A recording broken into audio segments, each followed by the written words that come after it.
नमस्कार। स्वागत है आपका हमारी भक्तिमय प्रस्तुति में। जय संतोषी माँ।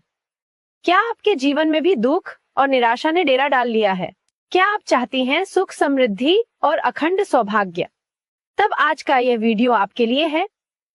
शुक्रवार को क्यों की जाती है संतोषी माता की पूजा? एक बोली बहू और उसकी क्रूर सास की ये कहानी आपके जीवन को कैसे बदल सकती है, जानने के लिए अंत तक बने रहें और माँ का आशीर्वाद प्राप्त करें। एक बुढ़िया थी जिसके 7 बेटे थे। उनमें से 6 कमाते थे और एक न कमाने वाला था। वह बुढ़िया उन 6 को अच्छी रसोई बनाकर बड़े प्रेम से खिलाती, पर 7वें को बचा कुचा झूठन खिलाती थी। परंतु वह भोला था, अतः मन में कुछ भी विचार नहीं करता था। एक दिन वह अपनी पत्नी से बोला, देखो मेरी माता को मुझसे कितना प्रेम है। उसने कहा वह तुम है, सभी की झूठन खिलाती है, फिर भी तुम ऐसा कहते हो। चाहे तो तुम समय आने पर देख सकते हो। एक दिन बहुत बड़ा त्योहार आया। बुढ़िया ने 7 प्रकार के भोजन और चूरमे के लड्डू बनाए। 7वां लड़का यह बात जांचने के लिए सिर दुखने का बहाना करके पतला कपड़ा ओढ़कर सो गया और देखने लगा। माँ ने उनको बहुत अच्छे आसनों पर बिठाया और 7 प्रकार के भोजन और लड्डू परोसे। वह उन्हें बड़े प्रेम से खिला रही है। जब वे छ्यो उठ गए तो माँ ने उनकी थालियों से झूठन इकट्ठी की और उनसे एक लड्डू बनाया। फिर वह 7वें लड़के से बोली, अरे रोटी खा ले। वो बोला, माँ मैं भोजन नहीं करूंगा, मैं तो परदेश जा रहा हूँ। माँ ने कहा, कल जाता है तो आज ही चला जा। वो घर से निकल गया। चलते समय उसे अपनी पत्नी की याद आई जो गौशाला में कंडे थाप रही थी। वह बोला, हम विदेश को जा रहे हैं, आपकी कोई निशानी से जाओ। इस पर वह लड़का बोला, मेरे पास कुछ नहीं है, ये अंगूठी है, सो ले और मुझे भी अपनी कोई निशानी दे दे। वह बोली, मेरे पास क्या है, यह गोबर भरे हाथ है। यह कहकर उसने उसकी पीठ पर गोबर भरे हाथ की थाप मार दी। वह लड़का चल दिया। ऐसा कहते हैं इसी कारण से विवाह में पत्नी पति की पीठ पर हाथ का छापा मारती है। चलते समय वह दूर देश में पहुंचा। वह एक व्यापारी की दुकान पर जाकर बोला, भाई मुझे नौकरी पर रख लो। व्यापारी को नौकर की जरूरत थी, अतः बोला, तनख्वाह काम देकर देंगे, तुम रह जाओ। वह सवेरे 7 बजे से रात की 12 बजे तक नौकरी करने लगा। थोड़े ही दिनों में सारा लेन देन और हिसाब किताब करने लगा। सेठ के साथ 8 नौकर चक्कर खाने लगे। सेठ से उसे 2-3 महीने ने आधे मुनाफे का हिस्सेदार बना दिया। 12 वर्ष में वह नामी सेठ बन गया और उसका मालिक उसके भरोसे काम छोड़कर कहीं बाहर चला गया। उधर उसकी औरत को सास और जेठानियां बड़ा कष्ट देने लगी। वे उसे लकड़ी लेने जंगल में भेजती, भूसे की रोटी देती, फूटे नारियल में पानी देती।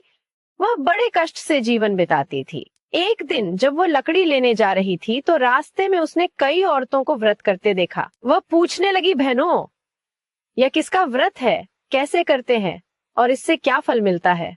तो एक स्त्री बोली, यह संतोषी माता का व्रत है। इसके करने से मनोवांछित फल मिलता है। इससे गरीबी, मन की चिंताएं, राज के मुकद्दमे, कलह, रोग नष्ट होते हैं और संतान, सुख, धन, प्रसन्नता, शांति, मन पसंद वर मिले व बाहर गए हुए पति के दर्शन होते हैं। उसने उसे व्रत करने की विधि बता दी। उसने रास्ते में सारी लकड़ियां बेच दी व गुड़ और चना ले लिया। उसने व्रत करने की तैयारी की। उसने सामने एक मंदिर देखा तो पूछने लगी, ये मंदिर किसका है? वह कहने लगे, यह संतोषी माता का मंदिर है। वह मंदिर में गई और माता के चरणों में लौटने लगी। वह दुखी होकर विनती करने लगी, माँ मैं अज्ञानी हूँ, मैं बहुत दुखी हूँ, मैं तुम्हारी शरण में हूँ, मेरा दुख दूर करो। माता को दया आ गई। एक शुक्रवार को उसके पति का पत्र आया और अगले शुक्रवार को पति का भेजा हुआ धन मिला। अब तो जेठ, जेठानी और सास नाक सिकोड़ के कहने लगे, अब तो इसकी खातिर बढ़ेगी, ये बुलाने पर भी नहीं बोलेगी। वह बोली, पत्र और धन आवे तो सभी को अच्छा है। उसकी आंखों में आंसू आ गए। वह मंदिर में गई और माता के चरणों में गिरकर बोली, हे मैंने तुमसे पैसा कब मांगा था? मुझे तो अपना सुहाग चाहिए। मैं तो अपने स्वामी के दर्शन और सेवा करना मांगती हूँ। तब माता ने प्रसन्न होकर कहा, जा बेटी तेरा पति आवेगा। वह बड़ी प्रसन्नता से घर गई और घर का काम काज करने लगी। उधर संतोषी माता ने उसके पति को स्वप्न में घर जाने और पत्नी की याद दिलाई। उसने कहा, माँ मैं कैसे जाऊं? परदेश की बात है, लेन देन का कोई हिसाब नहीं है। माँ ने कहा, मेरी बात मान, सवेरे नहा धोकर मेरा नाम लेकर घी का दीपक जलाकर दंडवत करके दुकान पर बैठना। देखते देखते सारा लेन देन साफ हो जाएगा। धन का ढेर लग जाएगा। सवेरे उसने अपने स्वप्न की बात सभी से कही तो सब खिल्ली उड़ाने लगे। वे कहने लगे कि कहीं सपने भी सत्य होते हैं। पर एक बूढ़े ने कहा, भाई, जैसे माता ने कहा है वैसे करने में क्या डर है। उसने नहा धोकर माता को दंडवत करने घी का दीपक जलाया और दुकान पर जाकर बैठ जाया। थोड़ी ही देर में सारा लेन देन साफ हो गया, सारा माल बिक गया और धन का ढेर लग गया। वह प्रसन्न हुआ और घर के लिए गहने और सामान वगैरह खरीदने लगा। वह जल्दी ही घर को रवाना हो गया। उधर बेचारी उसकी पत्नी रोज लकड़ियां लेने जाती और रोज संतोषी माता की सेवा करती। उसने माता से पूछा, हे माँ, यह धूल कैसी उड़ रही है। माता ने कहा, तेरा पति आ रहा है, तू लकड़ियों के 3 बोझ बना ले, एक नदी के किनारे रख, एक यहाँ रख और तीसरा अपने सिर पर रख ले। तेरे पति के दिल में उस लकड़ी के घट्टे को देखकर मोह पैदा होगा। जब वह यहाँ रुक कर नाश्ता पानी करके घर जाएगा तब तक लकड़ियां उठाकर घर जा ना और चौक के बीच में गट्ठर डालकर जोर जोर से 3 आवाजें लगाना। सासू जी, लकड़ियों का गट्ठा लो, भूसे की रोटी दो और नारियल के खोपड़े में पानी दो। आज मेहमान कौन आया है।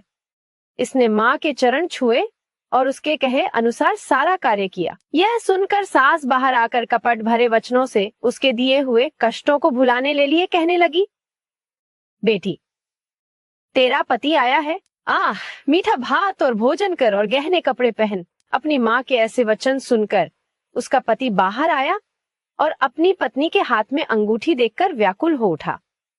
उसने पूछा, यह कौन है। माँ ने कहा, यह तेरी बहू है, आज 12 बरस हो गए। यह दिन भर घूमती फिरती है, काम काज करती नहीं है, तुझे देखकर नखरे करती है। वह बोला, ठीक है, मैंने तुझे और इसे देख लिया है, अब मुझे दूसरे घर की चाबी दे दो, मैं उसमें रहूंगा। माँ ने कहा, ठीक है, जैसी तेरी मर्जी। और उसने चाबियों का गुच्छा पटक दिया। उसने अपना सामान तीसरी मंजिल के ऊपर के कमरे में रख दिया। एक ही दिन में वे राजा के समान ठाट बाट वाले बन गए। इतने में अगला शुक्रवार आया। बहू ने अपनी पति से कहा, मुझे संतोषी माता के व्रत का उद्यापन करना है। वह बोला, बहुत अच्छा, खरुशी से कर ले। जल्दी ही उद्यापन की तैयारी करने लगी। उसने जेठ के लड़कों को जीमने के लिए कहा। उन्होंने मान लिया। पीछे से जेठानियों ने अपने बच्चों को सिखा दिया, तुम खटाई मांगना, जिससे उसका उद्यापन पूरा न हो। लड़कों ने जीम कर खटाई मांगी। बहू कहने लगी, भाई, खटाई किसी को नहीं दी जाएगी, यह तो संतोषी माता का प्रसाद है। लड़के खड़े हो गए और बोले, पैसा लाओ। वह बोली, कुछ न समझ सकी उनका क्या भेद है। उसने पैसे दे दिए और वे इमली की खटाई मंगाकर खाने लगे। इस पर संतोषी माता ने उस पर रोष किया। राजा के दूत उसके पति को पकड़ कर ले गए। वह बेचारी बड़ी दुखी हुई और रोती हुई माताजी के मंदिर में गई और उनके चरणों में गिरकर कहने लगी, हे माता, ये क्या किया है, साकर अब तक मुझे क्यों रुलाने लगी। माता बोली, पुत्री, मुझे दुख है कि तुमने अभिमान करके मेरा व्रत तोड़ा है और इतनी जल्दी सब बातें भुला दी। वह कहने लगी, माता, मेरा कोई अपराध नहीं है, मैंने भूल से ही उन्हें पैसे दे दिए। माँ, मुझे क्षमा करो, मैं दोबारा तुम्हारा उद्यापन करूंगी।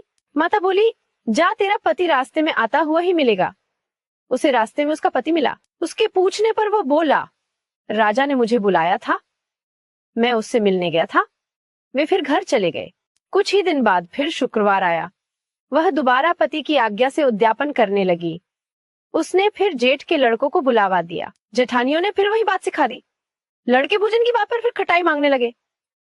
उसने कहा, खटाई कुछ भी नहीं मिलेगी, आना हो तो आओ। यह कहकर वह ब्राह्मणों के लड़कों को लाकर भोजन कराने लगी। यथाशक्ति उसने उन्हें दक्षिणा दी। संतोषी माता उस पर बड़ी प्रसन्न हुई। माता की कृपा से 9वें मास में उसके एक चंद्रमा के समान सुंदर पुत्र हुआ। अपने पुत्र को लेकर वह रोजाना मंदिर जाने लगी। एक दिन संतोषी माता ने सोचा कि यह रोज यहाँ आती है, आज मैं इसके घर चलूं, इसका सासरा देखूं। यह सोचकर उसने एक भयानक रूप बनाया। गुड़ व चने से सनामुख, ऊपर को सूंड के समान होठ, जिन पर मक्खियां भिनभिना रही थी। इसी सूरत में वह उसके घर गई। दहली में पांव रखते ही उसकी सास बोली, देखो कोई डाकिन आ रही है, इसे भगाओ नहीं तो किसी को खा जाएगी। लड़के भागकर खिड़की बंद करने लगे। 7वें लड़के की बहू खिड़की से देख रही थी। वह वहीं से चिल्लाने लगी, आज मेरी माता मेरे ही घर आई है। यह कहकर उसने बच्चे को दूध पीने से हटाया। इतने में सास बोली, पगली, किससे देखकर उठावली हुई है, बच्चे को पटक दिया। इतने में संतोषी माता के प्रताप से वहाँ लड़के ही लड़के नजर आने लगे। बहू बोली, सासू जी, मैं जिसका व्रत करती हूँ यह वो ही संतोषी माता है। यह कहकर उसने सारी खिड़कियां खोल दी। सबने संतोषी माता के चरण पकड़ लिए और विनती कर कहने लगे, हे माता, हम मूर्ख हैं, अज्ञानी है, पापिनी है। तुम्हारे व्रत की विधि हम नहीं जानती। तुम्हारा व्रत भंग कर हमने बहुत बड़ा अपराध किया है। हे जगत माता, आप हमारा अपराध क्षमा करो। इस पर माता उन पर प्रसन्न हुई। बहू को जैसा फल दिया वैसा माता सबको दे। सूर्योदय से पहले उठकर घर की सफाई इत्यादि पूर्ण कर लें। स्नान आदि के पश्चात घर में किसी सुंदर व पवित्र जगह पर माता संतोषी की प्रतिमा या चित्र स्थापित करें। माता संतोषी के सम्मुख एक कलश जल भर कर रखें। कलश के ऊपर एक कटोरा भरकर गुड़ व चना रखें। माता के समक्ष एक घी का दीपक जलाएं।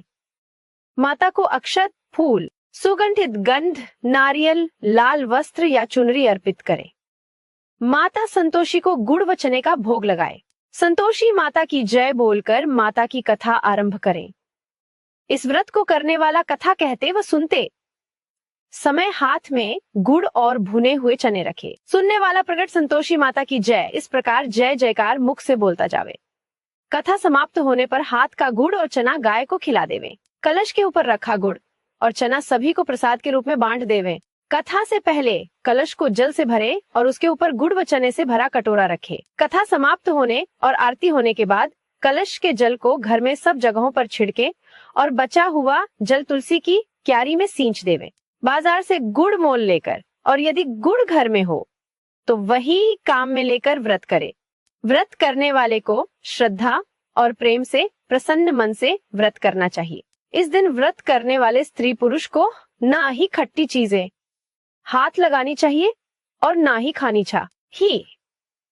माता संतोषी का व्रत पूजन करने से धन, विवाह, संतान आदि भौतिक सुखों में वृद्धि होती है। यह व्रत शुक्ल पक्ष के प्रथम शुक्रवार से शुरू किया जाता है।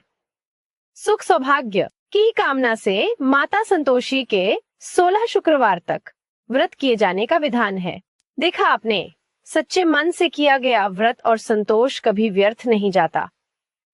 जिस तरह माता ने उस भोली बहू के सारे कष्ट दूर किए, उसी तरह आपके जीवन में भी सुख शांति आएगी।